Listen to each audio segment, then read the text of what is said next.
শুভ সকাল বন্ধু মনে আমাদের এদিকে ধান গাছগুলো কত বড় হয়েছে দেখতে পাইছো। আর কদিন পর রোয়া শুরু হয়ে যাবে, তোমার সকালে রুইতে চালিয়ে যাবো, ঠিক আছে।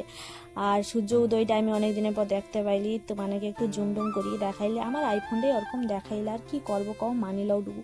আর আমি তো ব্রাশ লিখে স্তিলে দাঁড়ো মাঝে মাঝে আর ঢং টং টুকু দেখাই দিই। আরে ঢং টং নাই দেখাই না, এ যুগে চলে কও তো, ঢংটা তো বেশি চলে ও যুগে।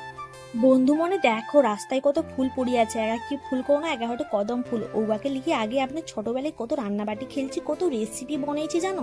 আর ও রাস্তা দিকে হাঁটি যাইতে আমার নিজেকে মনে হতে রানী। আর এই মাচাটাকে দেখে গিয়ে আমার কি মনে হতে জানো, এটা হয়তো আমার সিংহাসন। তারপর আমি আমার সিংহাসনে বসে গেলি, একটু কাটিং শুটিং দেখাই দিলি, ফটো মটো তুলি দিলি, ওটা তো আমার মতন রানীর কাজ। দেখো গো বন্ধু মনে আমার দুটা সৈন্য জানলে আমাকে পাহারা দেবে, ছিঞ্জু পকা সৈন্য। না না বাবা আর বেশি কথা কইবানি, নাইনে ঘর জ্ঞানে পিটান খাবা। তোমাকে ভিডিওটা কিরকম লাগলা কমেন্টে জানাইবো, ভালো লাগলে লাইক শেয়ার করে দিব, ঠিক আছে, টাটা।